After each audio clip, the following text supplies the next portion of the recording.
तो इस वीडियो में हम IDE के बारे में पढ़ेंगे, इंटीग्रेटेड डेवलपमेंट इन्वायरमेंट। IDE एक कोड एडिटर होता है और एक कंपाइलर होता है या एक इंटरप्रेटर होता है जो कि हम कोड रन करते हैं। ठीक है, ये क्या करता है? ये आपके यूज़र कोड या सोर्स कोड को एग्जीक्यूट करता है और कंपाइलर को पढ़ने योग्य बनाता है। ठीक है, हाई लेवल लैंग्वेज को मशीन लेवल लैंग्वेज में कन्वर्ट करने के लिए हम IDE का यूज़ करते हैं। ठीक है, हाई लेवल लैंग्वेज को हम ASCII टेक्स्ट में लिखते हैं। हाई लेवल लैंग्वेज जो होते हैं वो ASCII टेक्स्ट में हम लिखते हैं। अब ASCII टेक्स्ट क्या होता है? American standard code for information interchange. ये एक अमेरिका द्वारा निर्धारित किया गया टेक्स्ट है जो हम IDE में लिख सकते हैं।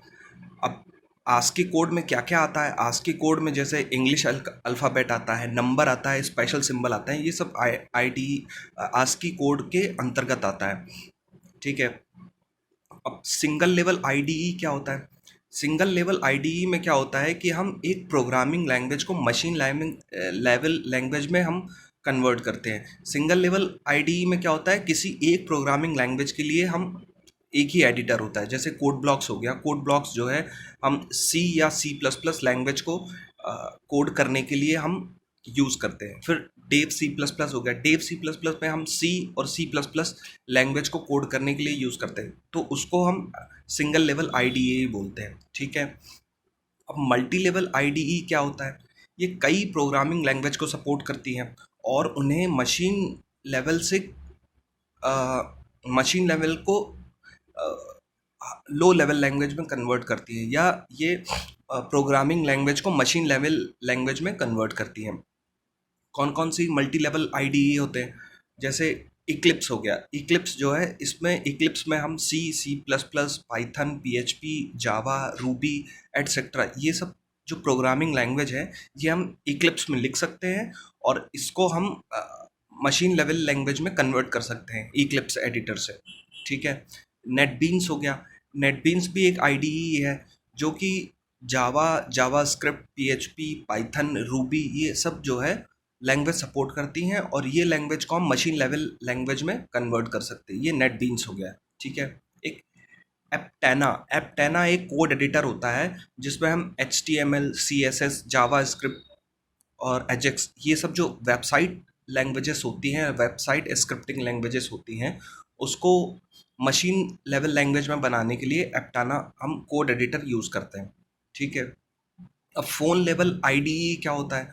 जो फ़ोन के एंड्रॉयड या iOS जो वर्जन होते हैं उसको डेवलपमेंट करने के लिए हम फ़ोन लेवल IDE का यूज़ करते हैं। ठीक है, जैसे एंड्रॉयड स्टूडियो हो गया, ठीक है, फ़ोन गैप हो गया, विजुअल स्टूडियो हो गया, जावा स्वीट हो गया, ये सब जो है फ़ोन लेवल IDE के लिए यूज़ करते हैं। अगर आप एंड्रॉयड एप्लीकेशन बनाना है तो हम एंड्रॉयड स्टूडियो का यूज़ करेंगे। अगर फ़ोन की कोई भी एप्लीकेशन बनानी है तो हम फ़ोन गैप का यूज़ करेंगे। ऐसे ही विजुअल स्टूडियो है, जावा सूट है। तो ये फ़ोन की जो भी एप्लीकेशंस बनती हैं वो फ़ोन लेवल IDE कहलाती है। ठीक है, अब IDE फॉर माइक्रोसॉफ्ट, जो माइक्रोसॉफ्ट लैंग्वेज होती हैं, माइक्रोसॉफ्ट प्रोग्रामिंग लैंग्वेज होती हैं, वो किस में हम लिख सकते हैं? जो माइक्रोसॉफ्ट प्रोग्रामिंग लैंग्वेज होती हैं वो हम माइक्रोसॉफ्ट IDE में लिख सकते हैं। जैसे कि माइक्रोसॉफ्ट लैंग्वेज कौन कौन सी हो गई? माइक्रोसॉफ्ट लैंग्वेज हो गई VB.NET हो गया, ये माइक्रोसॉफ्ट प्रोग्रामिंग लैंग्वेज है। C# हो गया, F# हो गया, .NET हो गया, ये सब माइक्रोसॉफ्ट प्रोग्रामिंग लैंग्वेज होती हैं जो कि माइक्रोसॉफ्ट के द्वारा बनाई गई लैंग्वेज होती हैं।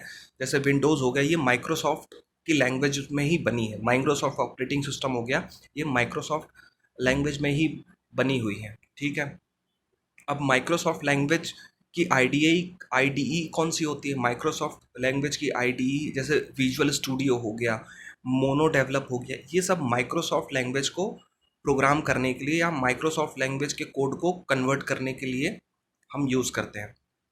ठीक है, अब IDE फॉर एप्पल।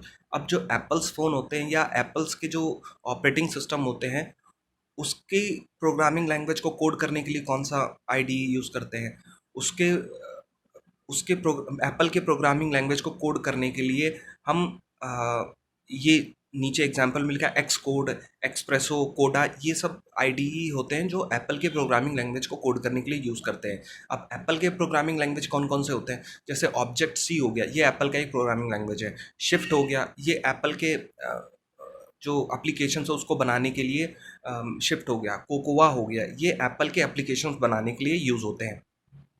ठीक है, अब हम कुछ इंपॉर्टेंट पॉइंट्स देखते हैं आईडीई के बारे में। आईडीई का मुख्य फीचर क्या होता है? आईडीई का मुख्य फीचर होता है कोड को फॉर्मेट करना, कोड को ऑप्टिमाइज करना, कोड को ऑनलाइन स्टोर करना, ये सब आईडीई का मुख्य फीचर होता है। ठीक है, एसक्यूएल में क्यू का क्या, एसक्यूएल में क्यूट क्या डिनोट करता है? अब एसक्यूएल का फुल फॉर्म क्या होता है? Structure query language. तो क्यू का क्या मतलब होता है? क्वेरी। ठीक है, अब विजुअल स्टूडियो का एक्सटेंशन क्या होता है? विजुअल स्टूडियो का एक्सटेंशन डॉट वीबीएस होता है। ठीक है, कोड फाइल का ग्रुप क्या कहलाता है? जो कोड फाइल्स होती है उन सब का जो ग्रुप होता है वो क्या कहलाता है? वो प्रोजेक्ट कहलाता है। जैसे कि कई कोड फाइल्स हो गई, उन सब फाइल्स का जो ग्रुप होता है उसको वो क्या कहते हैं? उसको प्रोजेक्ट हम कहते हैं। ठीक है, आईडीई में प्रोजेक्ट विंडो क्या होता है? जो आईडीई में जो प्रोजेक्ट विंडो होता है उसको क्या कहते हैं? जिसमें हम कोड लिखते हैं उसको हम प्रोजेक्ट विंडो बोलते हैं। ठीक है, अब आईडीई में टूल बार क्या होता है? आईडीई में जो टूल बार होते हैं उसको हम क्या बोलते हैं? टूल बार में हम कोड को रन करवा सकते हैं, टूल बार से हम कोड को एडिट कर सकते हैं, टूल बार से हम कोड को देख सकते हैं, प्रीव्यू देख सकते हैं। तो ये सब टूल बार का काम हो गया आईडीई में। अब मैक क्या होता है? मैक एक ऑपरेटिंग सिस्टम है जो कि एप्पल द्वारा बनाया गया ऑपरेटिंग सिस्टम होता है।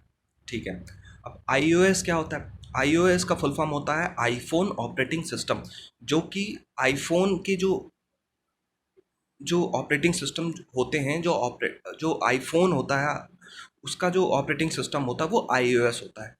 तो ये iOS के बारे में हो गया। सो ये हो गया आईडीई के बारे में, ये फुल वीडियो है क्योंकि आईडीई में हम बस केवल कोड ही रन करवाते हैं। तो ये आईडीई का वीडियो हो गया। So thank you.